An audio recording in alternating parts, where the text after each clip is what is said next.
अस्सलाम वालेकुम, कैसे हैं सब देखने वाले। सब खुश रहें, आबाद रहें, आमीन। हम बना रहे हैं बहुत ही मज़ेदार और बहुत ही क्विक रेसिपी फिरनी की। बहुत मज़ेदार बनती है और बिल्कुल बाज़ार जैसी ही बनती है। आप लोग ज़रूर ट्राई कीजिएगा हमारी इस रेसिपी को और कमेंट करके बताइएगा आपको कैसी लगी।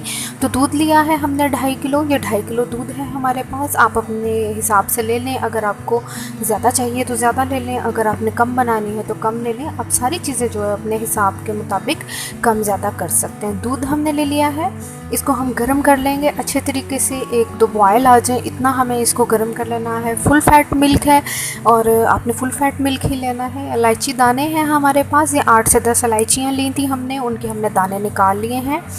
तो इनको हम डाल के दूध में अच्छे तरीके से बॉयल कर लेंगे, अच्छे तरीके से पक जाए। पहले भी दूध बॉयल्ड है लेकिन हमें इसको और बॉयल करना है ताकि थोड़ा थिक हो जाए।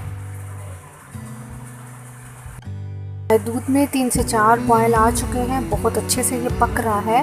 और कंटिन्यूसली आप इसमें जो है कोई स्पैचुला या इस तरह का कोई स्पून चलाते रहें ताकि दूध नीचे ना लगे।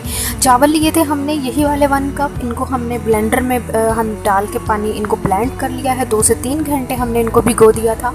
आप अपने दूध की क्वांटिटी के मुताबिक डाल सकते हैं। अगर आपको ज़्यादा राइस डालने आप ज़्यादा डाल सकते हैं, लेकिन थोड़े राइस डालें और पका पका के उसको गाढ़ी करें, तभी फिरनी अच्छी बनती है।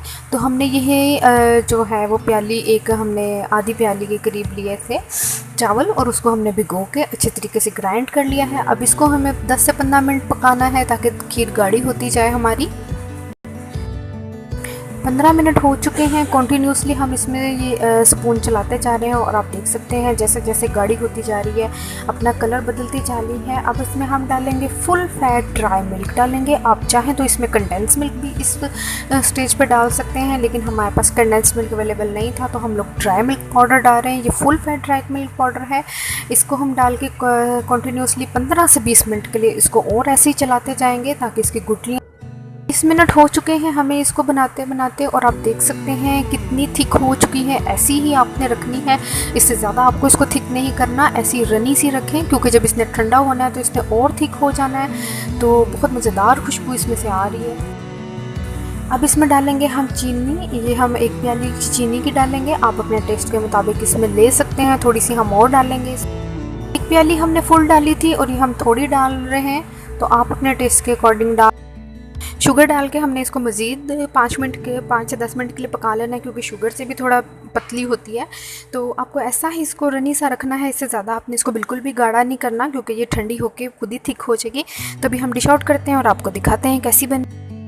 तो फिरनी हमारी बन के तैयार है, हमने उसको डिश आउट कर लिया है। बहुत थिक बनी है और बहुत मज़ेदार बनी है। ये इसकी थिकनेस आप देख सकते हैं। तो आप लोग ज़रूर ट्राई कीजिएगा, कमेंट करके बताइएगा कैसी बनी आपकी और आपको ये रेसिपी कैसी लगी। हमें दुआओं में याद रखिएगा। फिर मिलेंगे किसी और वीडियो में अच्छी सी रेसिपी के साथ। तब तक के लिए खुदा हाफिज़।